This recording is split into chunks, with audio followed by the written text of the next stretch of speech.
Bonjour et bienvenue dans cette nouvelle et première news de cette nouvelle année en 2022. Et bien sûr, bonne année! Eh bien on commence tout de suite cette année avec une vidéo news, c'est parti. Noah est donc revenu vers nous pour nous confirmer que le développement de la série se passe bien. Ce qui est une bonne nouvelle, et que la production semble aller à fond dans le projet. Une production qui se passe bien veut dire que l'entente avec toute l'équipe est bonne, et que le travail final sera bien fait et de bonne qualité. Je ne parle pas du point de vue du scénario, mais de technique et organisation. Croyez-moi, une production qui se passe mal du début à la fin, j'en ai fait l'expérience et c'est pas très agréable.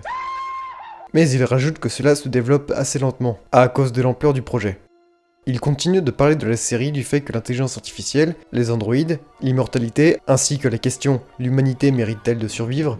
sont des sujets centraux de la série.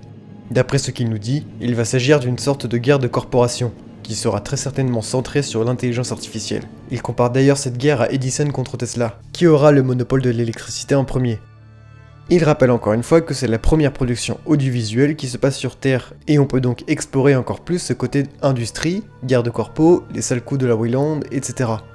En parlant de Weyland, Noah évoque bien sûr la société Weyland-Yutani, et il veut pouvoir donner un aspect horrifique à travers cette société en revenant sur les thèmes abordés par la saga originale.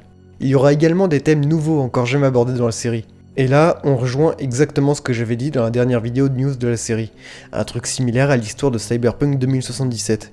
Il parle de la concurrence qu'il peut y avoir entre ces corpos et la guerre à l'immortalité. Chacune des entreprises ne verrait pas l'immortalité de la même manière. Certains la voient avec des améliorations cybernétiques, et d'autres en implantant sa conscience dans un ordinateur ou dans un corps cybernétique. Et qui va gagner entre ces deux visions ? Il nous rassure qu'il sait que ces questions sont très souvent exploitées dans les mondes de la science-fiction, mais qui bien sûr, c'est la manière dont elle va être racontée qui va toucher le spectateur d'une certaine manière. La source de l'info est en description si vous voulez voir par vous-même ce qu'il dit avec ces mots. Pour terminer avec cette news, sur les réseaux, j'en ai encore vu pas mal se plaindre qu'il ne parle pas des aliens. Bah déjà, on sait déjà qu'il y en aura. Noah nous l'a dit, on a vu 2 images intéressantes à propos de cela, et faut-il le rappeler qu'on voit à peine 5 minutes l'alien sur 2 heures dans le premier film, ou encore qu'on ne les voit qu'au bout d'1 heure dans le deuxième film? Bref, j'espère qu'ils ne vont pas écouter les fans, et Scott avait justement dit ça, qu'il avait regretté d'avoir écouté les fans et d'avoir mis un alien dans Alien Covenant. Enfin bref, je ne vais pas m'étendre plus sur ce non-sujet. Et enfin, une petite info bonus que j'avais partagée en post YouTube et sur le Discord, mais le studio ADI, je crois que bon...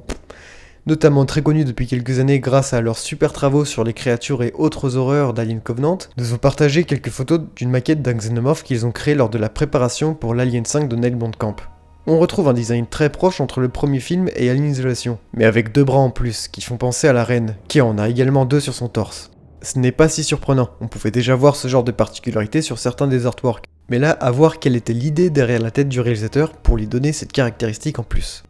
Puis encore plus récemment, AVP Galaxy nous a partagé une information très intéressante qui concerne l'histoire des personnages principaux, que je choisis de ne pas en parler parce que ça relève du spoiler, et que je n'ai donc pas cherché à lire l'article non plus. Mais je vous laisse cependant un lien en description. Bref, j'espère que ces news vous auront intéressé, et sur ce, à la prochaine.